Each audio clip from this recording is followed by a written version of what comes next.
I used to watch so many lesbian romantic comedies that I started to think that my life would become one. Well, I thought that if I applied the formula to these films to a potential love interest, then I too would live happily ever after. Simple.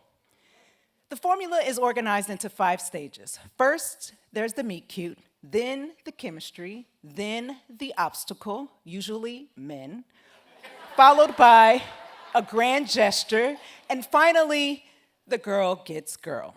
So back in college, when I met a woman with green gray eyes, I already knew how our story would end.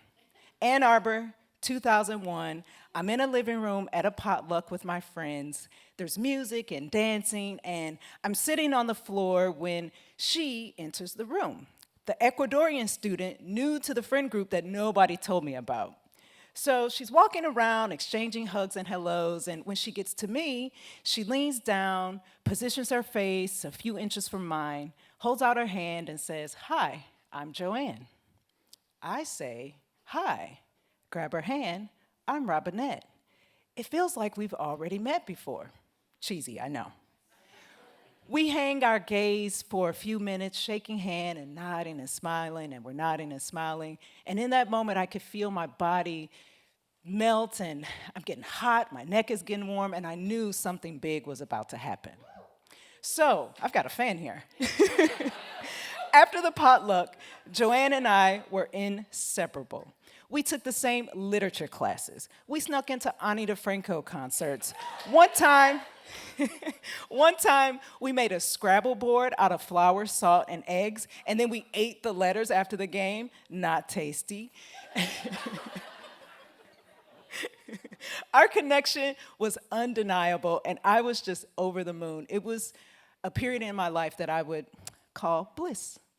Until this one time, Joanne and I were hanging out. I was cutting her hair, and she confided that she had a crush on a singer-songwriter. I was devastated, but I knew that it was the obstacle that I had to overcome in my movie. So I perk up, and I'm thinking, okay, musician, all right, maybe unreliable, probably very hot, so what are you gonna do? I am going to go big. I'm talking Hollywood mega budget big. To win Joanne, I think, I would have to orchestrate an Oscar-worthy performance of love, a showing so epic and so grand that it would even warrant a sequel, which would be the first in the lesbian rom-com canon. So, after admiring Joanne's new haircut that I just hooked up, I walk home and I hatch a plan. I would write a letter. The next morning, I sprint across campus, letter in hand, panting, out of breath. I get to Joanne's front door when an idea hits me. Ding! I dash around the side of the building. I look up at the window, and I slowly scan down, and I'm taking in the guardrails, the window ledges, the downpipes, and I think, it's only 3 floors up. I can totally scale that. And so I jump up and I grab the first set of guardrails. I look down, my legs are dangling, I think, uh-oh, what? I pull my right leg up onto the first windowsill. I pull my left leg up onto this exposed brick that was protruding out of the wall. And slowly I climb and climb higher and higher until finally I hoist myself up and onto Joanne's fire escape. I take a breath, look in the window.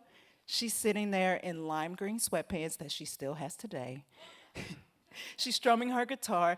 I tap on the window. She looks up. She sees me, and she smiles. She comes over, opens the window, and words just come pouring out of me. I'm not making any sense. I'm still out of breath. I get inside, and she gives me a huge hug. She motions for me to sit down. I hand her the letter. She reads it quietly, and when she finishes, she clutches it to her chest, and she says, "Aw, thank you." Joanne and I went on to fall in and out of love.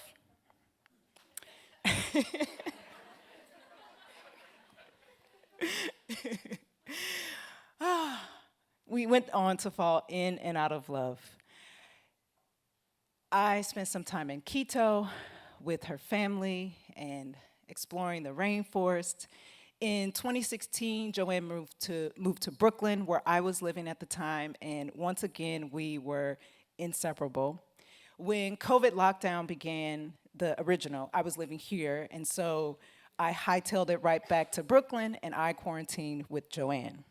This year, we celebrated 21 years of friendship with our very own potluck with ceviche and popcorn. In Ecuador, you put the popcorn on top of the ceviche.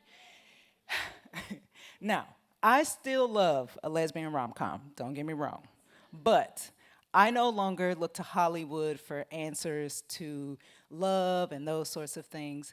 I now know that sometimes you don't always get the girl. Sometimes you get a best friend. Thank you.